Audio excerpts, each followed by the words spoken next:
Is your gut contributing to fertility struggles that you don't know about yet? That's what you're going to find out today in today's episode of the PCOS Fertility Health Podcast. Welcome. I am your host, Dr. Angela Potter. I am the creator of the PCOS Fertility Protocol. I am also a speaker, and I have shared the stage with leaders from companies like Microsoft and Google and Headspace, and I am super excited to be here with you for another dynamic episode that is going to help you understand hidden causes of your fertility struggles that are keeping you from getting pregnant. And here's why this is so important, because PCOS does not fit into a one-size-fits-all, let's just throw you into a box kind of a fertility plan. Okay, PCOS is a syndrome, so different symptoms make up this syndrome of PCOS. So your PCOS symptoms are different from your friend's PCOS symptoms, and not just symptoms. What is creating your PCOS physiologically in your body is different from what is going on for your friend's PCOS picture. So why should it be expected that just one pill, one plan should work for everybody? It doesn't. And that's an important missing link for so many fertility plans. And why, if you've already been to your OB and gotten some labs tested and she says, oh, everything looks fine, and she refers you forward to a fertility specialist, and you go do 3 rounds of letrozole with timed intercourse, and then you do an IUI. And here you are, you're still not pregnant. And your fertility specialist is saying, well, the only thing that you can try next is IVF. And you're left thinking, well, why? Like, shouldn't we be talking about more than just these medications? Isn't there foods I can be eating or ways to be supporting my health in other ways to open up fertility? Yes, there are. And in that kind of a one-size-fits-all approach that I just outlined for you, that's the missing link, is that it's not addressing these unique issues that are going on in your body that are keeping you from getting pregnant. And so you've got to get that individualized plan so that you can have a fertility plan that is taking care of these issues that are standing in the way between you and your next pregnancy. And so today specifically, we are talking about step 7 of the PCOS fertility protocol, which is gut health. And you don't think about gut health immediately when you're talking about fertility, which is why it is vital that you're here, because the two are interconnected. And oftentimes, fertility clinics are not covering this type of information. So you are going to understand, okay, what symptoms am I experiencing that show that maybe my gut is contributing to my fertility struggles? And you're going to understand the importance of not just brushing these things aside and saying, well, I'm focused on getting pregnant. I need to be dialed in on my ovaries and my reproductive hormones and can't be thinking about anything else. You're going to understand why you've got to take this bigger picture look at other systems, specifically gut health today, how they are contributing to your fertility struggles, and then what steps you can take in order to improve your gut health to create this cascade that supports then your fertility health as well. And before we dive into the specifics of gut health, I want to acknowledge you for showing up here, for listening today, because there are millions of podcast episodes out there, and you have chosen to be here listening to this one today. And you are choosing to flood your mind with fertility hope, knowing that there is something in your body that is standing in the way of keeping you from getting pregnant, and you want to figure that out. And I acknowledge you for showing up here and being here, because this is a difficult journey, but you are holding on to hope. And I hope you can acknowledge yourself as well for showing up and continuing to move forward, to be seeking out information that can help you improve your chances of getting pregnant. I am so happy that you are here. If you are a new listener this week, welcome. I am just overjoyed to be here with you. And if you've been here since the beginning, welcome back. It is so nice to have you here. And if you are loving these episodes, if you could go over to Apple Podcasts and write a positive review, that would mean so much to me and to this podcast moving forward and for you to get new episodes your way. And if you have a friend who you know is struggling with PCOS and is trying to put together these pieces and isn't getting the help that she's looking for, then could you forward them this episode? Because this is some groundwork for understanding this bigger picture in the body and with fertility to help uncover these hidden causes of getting pregnant. And sharing this episode could make your friend's day. And isn't that amazing to just help spread this information that is going to help others to find that missing piece to help them get pregnant? What is gut health? What are we talking about? Gut health, digestion, digestive system, all three of those are synonymous. I am going to be using those interchangeably while we're talking today. Your digestive system is one very, very, very long tube. It starts in your mouth and goes all the way down to your bottom, your anus. And it's separated into different parts. You have your esophagus, you have your stomach, small intestine, large intestine. All of those are often talked about as separate entities, but they are part of the same long tube. But they're separated by flaps in the body, and they have different jobs. They have different bacteria. We're going to dive into that more in a little bit. But it's one long system. Everything is talking to each other. But you have to understand how this needs to be looked at as one big cohesive system, and then what each part is doing individually and how that is then affecting your fertility. So what does good gut health look like? So vital, abundant gut health would be that you eat something when you're hungry and you eat food.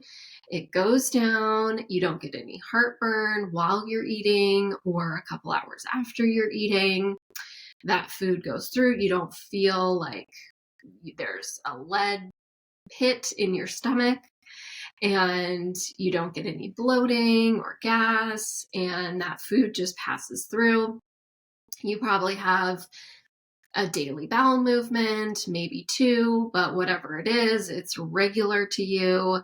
It's easy to pass. You aren't struggling with bouts of constipation or diarrhea or a mix of those two. And you're just eating and you feel fine, your energy is fine, and you're pooping regularly. That is what good gut health looks like. You don't have things like stomach cramping, bloating, gas, that constipation, diarrhea, or those together. I talk with so many people who have those issues, maybe not all of them, maybe just one or two, and they think that that is normal gut health for them. It's been happening for so long. The stomach cramping after meals or the gas or bloating. It's been happening for so long that they think, well, this is just my system. This is normal for me. No big deal. But it's not. Even if it's been happening for years and years, doesn't mean that it's normal for your body. It just means that your body is telling you something is off and I'm going to create this gas until you help me fix it. Gut health is when we're making sure that the enzymes in your stomach are working as they are supposed to at the right time to help metabolize your food, Gut health is when your immune system is in check. Did you know that between 70 and 80% of your immune system actually sits in your digestive system? That's huge. And the reason for that is because your digestive system is often that point of entry for bacteria and toxins. It could be on food. And so there are all these places for bacteria or toxins to sit on your food or somehow get into your digestive system. And it gets in through the holes, through your mouth or your anus, and it gets inside the body. And the immune system is standing there like guards to make sure that nothing passes through, nothing gets past them to get inside the body to make you sick or to wreak havoc on your hormones, all of that. And so that's why we have such a strong amount of immune system in the digestive tract. And so having a good gut is when your immune system is working as it's supposed to. Good gut health is when the lining of your digestive system is doing exactly what it's supposed to. And it's all lined up. There are no gaps in the lining of your digestive system that are allowing foods and bacteria in before they're supposed to be transferred inside. Good gut health means you have the right bacteria in your digestive system. Did you know that you have different bacteria in your large intestine versus your small intestine? And those bacteria should not go back and forth. And there's a condition called small intestinal bacterial overgrowth, SIBO, which is when the wrong bacteria has moved into the small intestine. So yes, we want really lots of abundance of bacteria in the digestive system, but they've got to be in their specific place so that then it's not creating these symptoms in other parts of the digestive system. So that was a big overview of what is happening in the digestive system and these different elements of it that need to be optimized in order for them to not create this cascade that's affecting your fertility.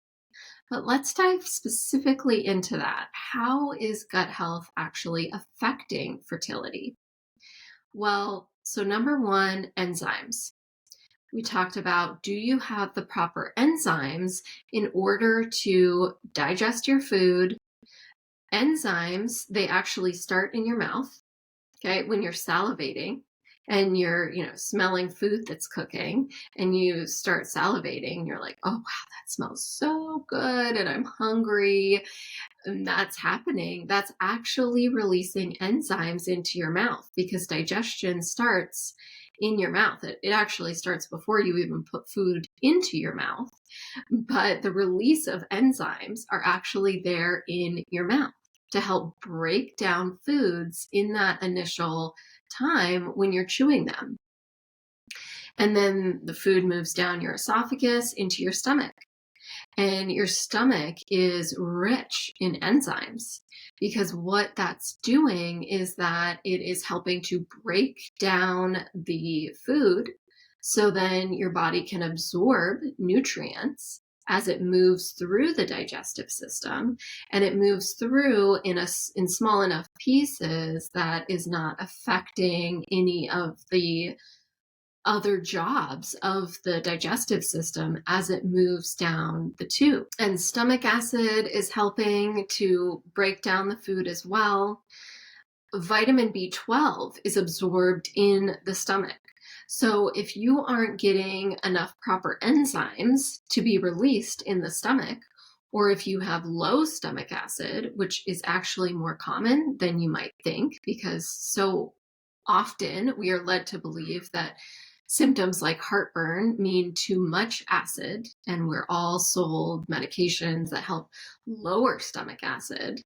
But in actuality, it's the reverse. And a lot of people who are struggling with heartburn, it's because they have low stomach acid. And so if you're in that camp of somebody who has low stomach acid, low enzyme release in the stomach, whether or not you have heartburn, then your absorption of nutrients are going to be lower. Now, vitamin B12 is specifically absorbed in the stomach. And so, yes, your levels of B12 can go down.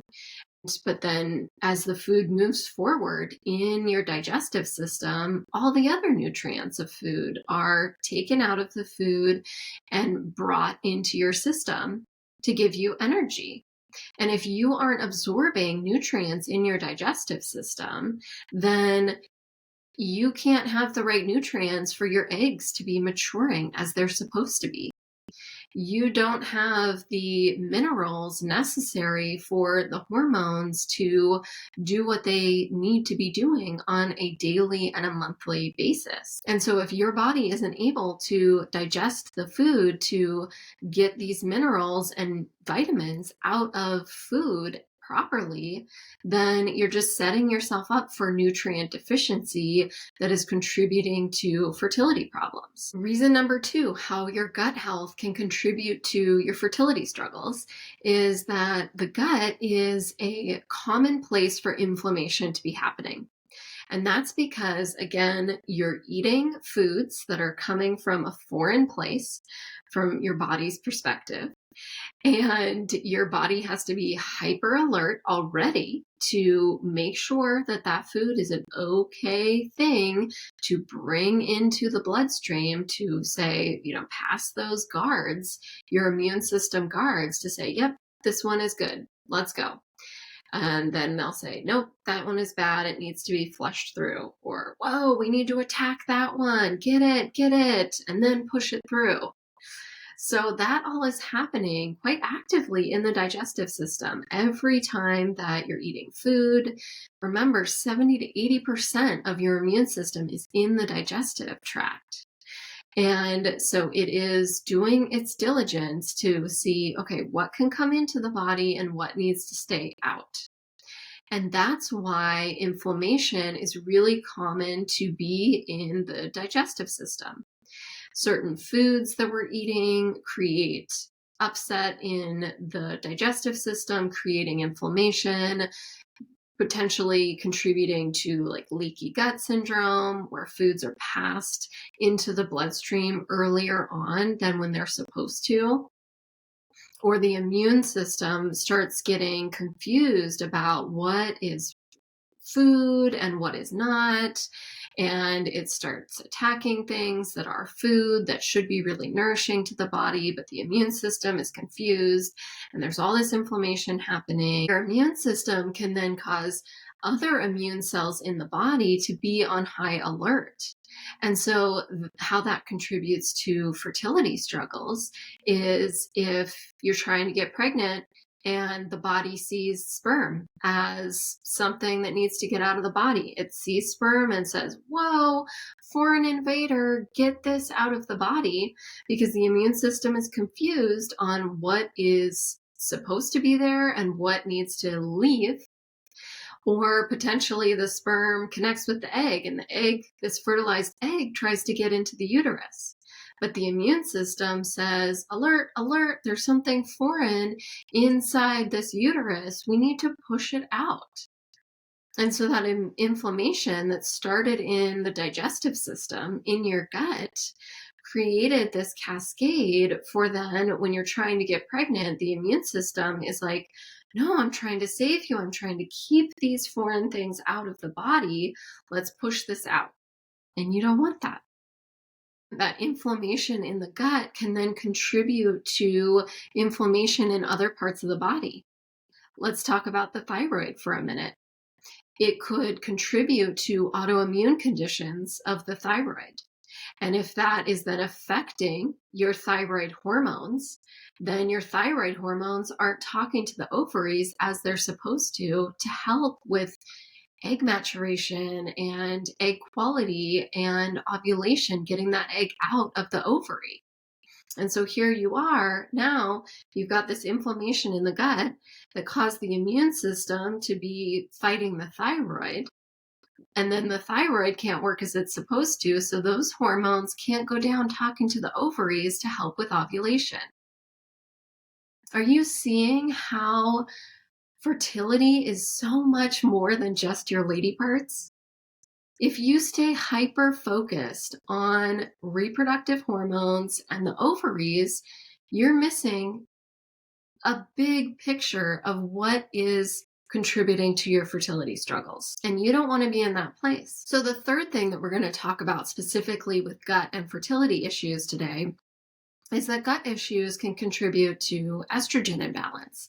Namely, what we see is elevated estrogen. So our body keeps a very tight balance of estrogen in the body. There's different types of estrogens that circulate in the body, and the body makes sure, okay, we don't want too much of it. It really, in its natural, healthy state, doesn't want a lot of estrogen. And so it's got this system to metabolize estrogen through the liver, and then the way excess estrogen gets out of the body is through your bowels, through pooping.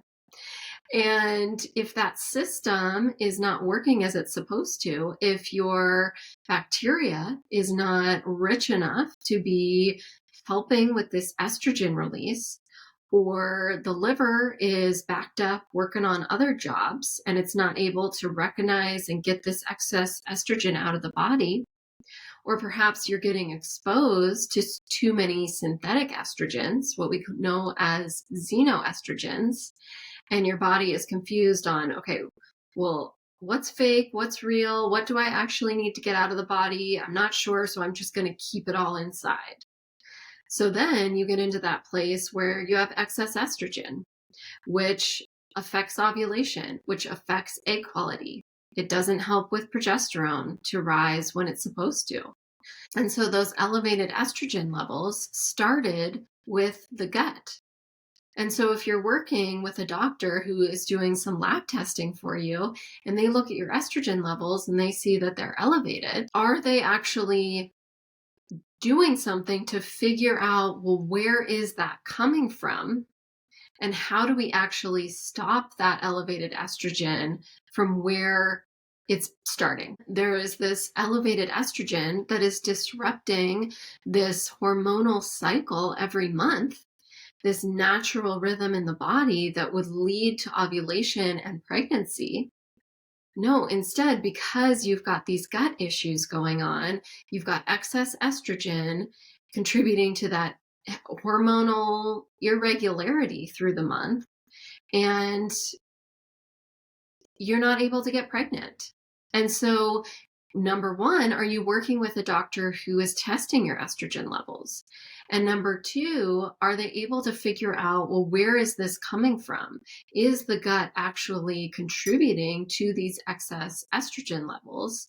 And how can we be supporting the gut so then it is not creating this cascade that's keeping you from getting pregnant? Now, you might be thinking, whoa, like these are some big topics. How am I supposed to know if my enzymes are working? How do I know where my bacteria is? That is why you need to be working with a fertility expert who understands how to put these PCOS pieces together. Because you shouldn't be left trying to figure this out on your own. Because it is difficult. And it's particularly difficult when you're trying to figure out in your own body. Okay, so, I'm pretty sure I'm having a regular bowel movement every day, but is it easy to pass? I don't know, maybe I've got some gas sometimes. What is normal? Is it actually to the point where there is an issue? It's hard to figure that out for your own body and your own system, which is why you need to be talking with a doctor who understands how to help you figure that out for yourself and put together these pieces. And so how do you know if you have gut issues? How do you distinguish between, okay, well, I've had gas every day of my life since I was 13. Is that normal for me? To, well, I don't really have any issues, but once in a while I get some heartburn.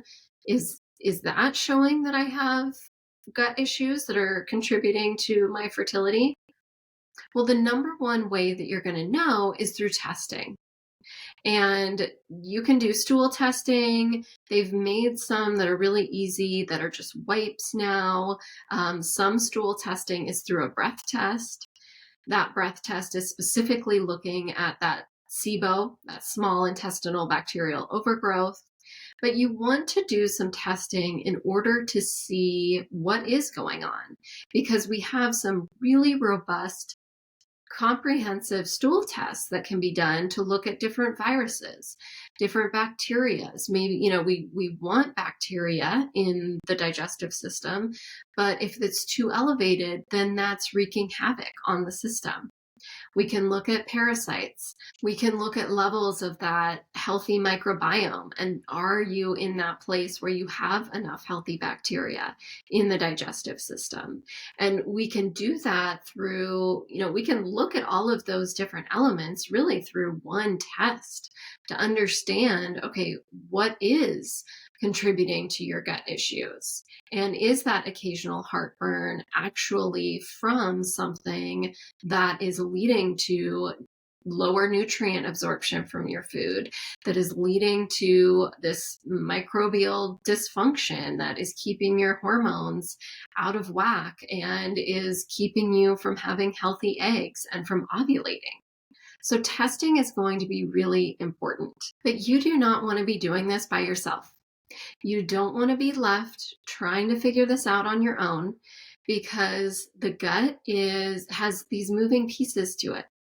It could be parasites, it could be bacteria, it could be bad bacteria, it could be good bacteria, it could be enzymes. And this gut health piece that is not talked about first line for fertility, but absolutely is part of this bigger holistic picture. So you have got to have somebody, a doctor, an expert who can help you put together these pieces. Because here's the one important takeaway about getting pregnant with PCOS. You cannot guess your way into getting pregnant with PCOS. You need someone to guide you to be able to put together these pieces. Now, in my PCOS Fertility Transformation Program, gut health is included in the program, so that we are that's one of the first tests that we're doing in order to see what's going on in the gut and how can we then be enhancing it, optimizing gut health to then support ovulation and egg health and hormone rhythm throughout the month in order to help you be at that place where you're getting regular periods and you have the very best chance at getting pregnant with PCOS. So do you have a doctor who is taking this look at this aspect of your health, who is able to take a step back to understand these hidden causes of fertility, what is showing up for your individual picture, and then creating a plan that then helps you address those issues? Are you getting these PCOS pieces put together? Because if not, if nobody has talked with you about your gut health yet, then you have a big missing piece in your fertility journey.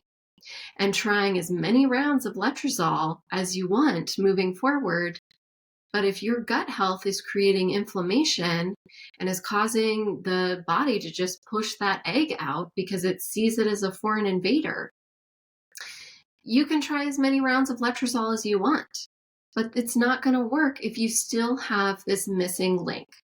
And so if you need help figuring out this for your unique fertility story, then sign up for a call with me. Let's talk one-on-one about your story and figure out what you've tried, why it hasn't worked, what these missing pieces are, and what the most important next step is for you to move forward to a place where you're getting the best chance at getting pregnant with PCOS. You and I can have that call together. So you just head to drangelapotter.com/PCOS. The calendar is right there. Find a spot that fits best in your schedule, and I will show up for you to help you understand what your body is trying to tell you that it needs in order to get to that place where it can get pregnant. And as we wrap up here today, I want to remind you that this podcast is for informational purposes only. And this information that you're getting on this podcast is action steps forward, but it is not a complete plan for your specific fertility needs. And so this information should not replace the guidance that you're getting from your doctor who knows your medical history. And the only way to get one-on-one advice from me is to first jump on one of those PCOS fertility breakthrough sessions that you could sign up for over at my website. And as we close up here today, if nobody has told you this, I want to be the one to tell you today that I believe in you. And I believe in your ability to improve your chances of getting pregnant with PCOS. Join me right back here next Wednesday. Have a beautiful week.